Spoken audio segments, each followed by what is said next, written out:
Want to speak real Spanish from your first lesson? Sign up for your free lifetime account at SpanishPod101.com. There are many reasons someone might decide to learn a new language. There are students who study because they are fascinated by the culture. Other learners might want to reconnect with their family history. Yet others might be motivated by the benefits of learning a new skill. Whatever the reason for learning the language, there is one common goal shared by many learners: travel abroad. Who isn't excited about traveling abroad and experiencing another culture in the context of a new language? This is a huge dream for many language learners. Many learners see travel as the ultimate way of learning a language. While we can't say that travel is bad for your studies, it is important to recognize that visiting a foreign country is not the one-way ticket to fluency many people think it is. In this video, we'll look at the pros and cons of learning language at home and abroad. First, an unexpected obstacle when studying abroad. There's a common obstacle that's especially true for native English speakers traveling abroad. Many people you meet will want to try to speak to you in your native language once they realize you're a foreigner. There are several reasons for this. The first is out of practicality. As much as you would like to order your meal, buy a bus ticket, or confirm your hotel reservation in the native language to practice, the locals in the tourist industry are likely to respond in English or another more commonly used language. This is because they have a job to do, and they don't necessarily want to take the time to figure out what you're trying to tell them in their native language. So while you're traveling abroad, be prepared to hear a lot of commonly used languages, like English, especially when sightseeing and participating in tours. Another reason for all the English speaking is that locals will often jump at the chance to practice their English. Almost all language learners dream of making friends in a foreign language, but once you get abroad, the reality is often a bit different. Locals will be just as excited to practice their English as you will be to practice your new language. If their skills are stronger than yours, then unless they're very conscious and patient, their language practice will likely dominate the conversation.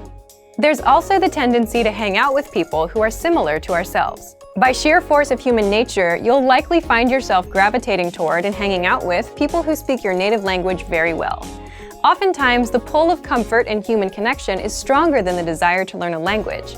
Because of this, you may gradually start spending more and more of your time with people you can communicate with properly, at the cost of your new language skills going down the drain. But now, let's look at some reasons why going abroad can be helpful for your studies. It's not bad if you're just beginning with a language and you find yourself overseas. You'll probably hear your target language all around you, wherever you go. While people might not actually be talking to you, all that spoken language will allow you to see firsthand how the language is used on a daily basis. This will help you hear words and phrases in the context of a conversation, which can be a powerful asset. Now, some unexpected advantages of learning at home. One of the best reasons to learn a language at home is that it's a lot easier to keep a regular schedule for your studies. Traveling is an awesome experience, but there's not usually a lot of downtime. If it's your first time overseas, you're going to want to spend most of your time out and about, savoring all the sights and experiences you can. When at home, things are more evenly paced and normal. It's this consistency that allows you to practice on a regular basis and constantly push your limits in the language. If you study at home, you also have the opportunity to immerse yourself in the language gradually. Going from 0 to 60 as a beginner is a recipe for frustration. At home, you can progress through the language at your own pace.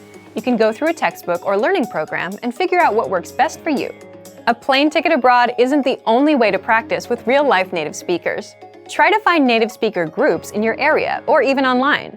There are many resources available for people wanting to learn a new language and talk to others to practice. If you're learning a new language, traveling abroad is an awesome experience for sure. Just don't expect a trip to solve all of your language learning difficulties. If learning a new language back at home is tough, doing the same overseas may be just as hard, if not harder in some ways. If you're a beginner, studying at home is a great way to start learning a new language. There are some benefits to it that most learners don't even think about. Whether you're headed overseas or studying at home, for even more ways to learn a new language, check out our complete language learning program. Sign up for your free lifetime account by clicking on the link in the description. Get tons of resources to have you speaking in your target language. And if you enjoyed these tips, hit the like button, share the video with anyone who's trying to learn a new language, and subscribe to our channel. We release new videos every week. I'll see you next time. Bye! Want to speed up your language learning? Take your very first lesson with us. You'll start speaking in minutes and master real conversations. Sign up for your free lifetime account. Just click the link in the description.